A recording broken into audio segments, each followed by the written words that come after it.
Oduu keenya jalqabaatiin miseensi paarlaamaa Itiyoophiyaatii fi dura ta'an paartii Abin Dr. Dassaaleny Caannee to'annaa jala oolanii jedhame. Dr. Dassaaleny Caannee akkamitti to'atamanii gabaasa bal'aa dhageessu. Oduu biraatiin Itiyoophiyaan dhaabbanni IGAD yaa'ii biraa akka waamuu gaafattee jedhame. Itiyoophiyaan IGAD yaa'ii biraa maaliif akka taa'u gaafattee gabaasa bal'aa isin biraan geenya. Oduu biraatiin Itiyoophiyaa fi Afrikaan kibbaa yakkamtoota dabarsanii waliif kennuuf waliigaltee irra gahanii jedhame. Itiyoophiyaa fi Afrikaan kibbaa yakkamtoota akkamii dabarsanii waliif kennuuf hojii jalqabanii gabaasa bal'aa isin biraan kan geenyu tahaa. Akkam ooltan daawwattoota hordoftoota Anolee Global Media. Odeeffannoo keenya galgala kana qabannee dhufneeti jirra. Odeeffannoo keenya ijoo isaa madhageessan guutuu isaa isin biraan geenya. Hanga xumura sagantaa keenyaatti dhaggeeffachuun yaada qabdan gara koomentiitiin nuuf barreessaa. Viidiyoon keenya namoota hedduu biraa akka dhaqqabuuf like, share godhuun dagatinaa isiniin jedha. Oduu keenya jalqabaatiin miseensi paarlaamaa Itiyoophiyaatii fi dura ta'an paartii Abin Dr. Dassaaleny Caannee to'annaa jala oolanii jedhame. Sochii biyyaalessa Amaaraa yookiin Abin bakka bu'uun miseensa mana maree bakka bu'oota uummataa kan ta'an Dr. Dassaaleny Caannee humnoota nageenyaa mootummaatiin to'atamuu miseensonni maatii beeksisaniiru. Qondaalli kun miseensota nageenyaa afuriin guyyaa roobii jechuun ammajjii 31 2024 kan to'ataman yoo ta'u, miseensi maatii isaanii maqaa akka hin eeramne gaafatan tokko BBC Afaan Amaaraatti himaniiru. Miseensota afran qaamota nageenyaa keessaayis lama kan uffata dambalii poolisii federaalaa uffatan akka ta'e itti dabaluun miseensi maatii kun himeera. Namni miseensa maatii Dr. Dassaaleny ta'an kun haala ture BBC'tti yoo dubbatan, miseensonni nageenyaa kunneen Dr. Dassaalenyin kan to'atan mana isaanii Addabaabaa'ii Teewodiroositti argamurraayii jedhaniiru. Yeroo mana dhufan karri irra deddeebi'iin rukutame kan jedhu miseensi maatii kun yoon ani eenyu akka ta'an gaafadhutti namatti himuudhaaf hayyamamoo hin turree jedha namni kun. Karri banamnaan Dassaaleny seeraan barbaadamtaa jedhanii fudhatanii jechuun haala ture dubbateera miseensi maatii kun.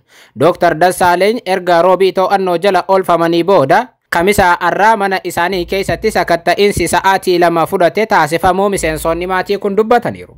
Miseensonni nageenyaa sakatta'insicha raawwatan jahas mana isaa keessaa waraqaa, filaashii, bilbilaa fi taabileetii fudhatanii deemaniiru jechuun ibsan. Dr. Dassaaleny wayita ammaatti kutaa qorannoo yakkaa poolisii federaalaa Meeksikootti akka argaman kan ibsan miseensi maatii kun maaliif akka to'ataman garuu hanga ammaatti wanti beekan hin jiru jedhameera. Dr. Dassaaleny Caannee walga'iiwwan mana maree bakka bu'oota uummataa irratti mootummaa ministeera muummee Abiyyi Ahmad deddeebi'iin cimsanii qeequun beekamu. Miseensi mana maree kun walga'ii paarlaamaa bara darbe adoolessa keessa ture irratti ministeerri muummee aangoo isaanii gadhiisanii bulchiinsa yeroo siviilii ta'etti akka dabarsaniif gaafachuun isaanis kan yaadatamudha. Dr. Dassaaleny koruma kana irratti miseensonni mana maree bakka bu'oota uummataas paarlaamaa diiganii filannoo haaraatiif karaa akka bananis gaafatanii ture.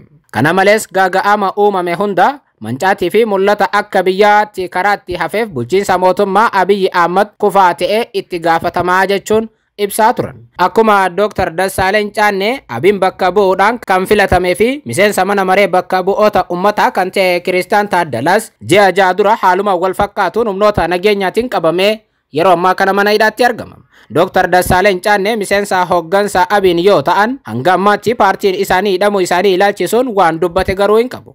Walitti qabaa koree dhaabbii dhimmoota baasii bulchiinsaa fi to'annoo mootummaa kan ta'an obbo Kiristaan Taaddalaa labsii yeroo muddamaa naannoo Amaaraatti bara darbe labsame waliin wal qabatee hidhaa kan buufamedha.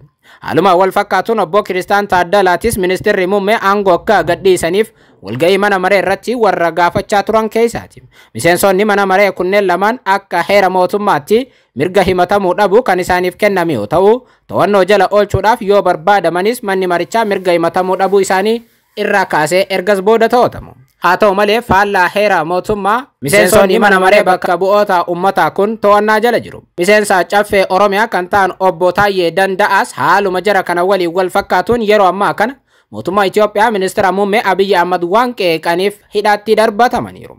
Waa'een heera mootummaa kan isa ilaallatu manni maree bakka bu'oota uummataatii fi caffeen Oromiyaa miseensi mana marichaa akkamiyyuu yakka cimaa osoo raawwataa jiru harkaaf harkatti qabamuu baannaan hayyama mana marichaa malee hin qabamu yakkaanis hin himatamuu jechuun dubbatama.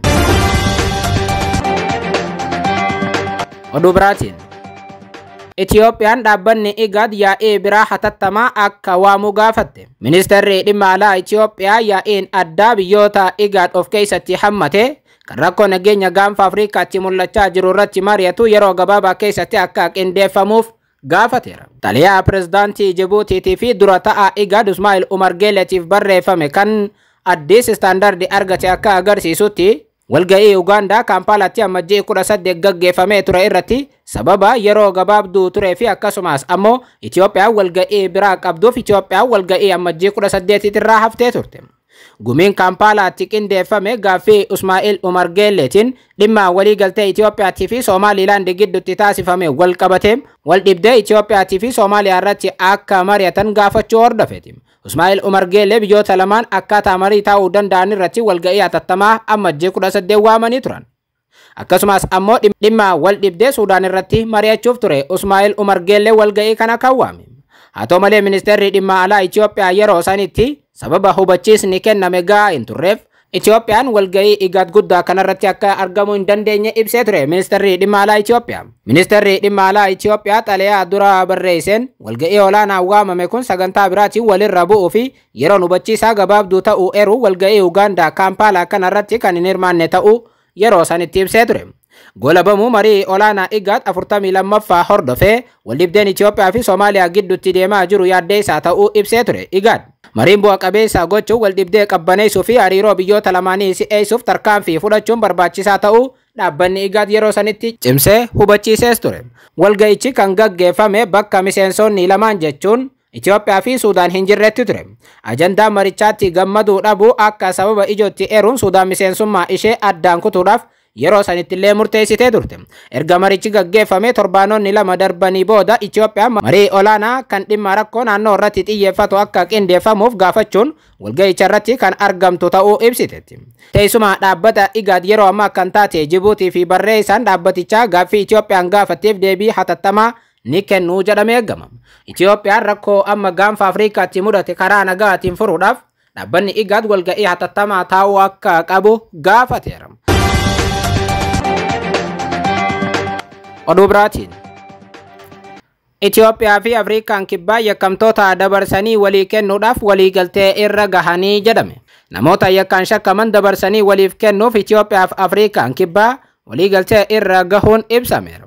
Biyyoonni kun lamaan namoota yakka garaagaraa hojjetanii dhokatan sakatta'uun walii dabarsanii kennuudhaaf waliigaluu isaanii ministeerri haqaa Itiyoophiyaa arra ibseera. Raawwiin hojii ministeera haqaa ji'a ja'aa maal akka ture mana maree bakka bu'oota ummataatiif wayita gabaasaa taasifamutti Itiyoophiyaa fi Afrikaan kibbaa waliigaltee kana irra gahuun ibsameera.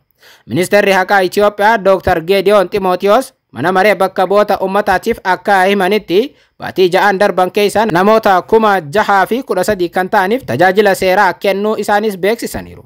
Dabalataan biyyoota kanneen akka Suudaan kibbaa, Bootswaanaa fi Chaayinaa waliin yakkamtoota dabarsanii walii kennuuf wixineen qophaa'ee itti adeemamaa jiraachuu Dr. Geediyoon Ximootiyoos ibsaniiru. Walumaa galatti Itiyoophiyaa fi Afrikaan kibbaa yakkamtoota dabarsanii walii kennuudhaaf murtee gaarii irra gahuu Dr. Geediyoon ibsaniiti jiru.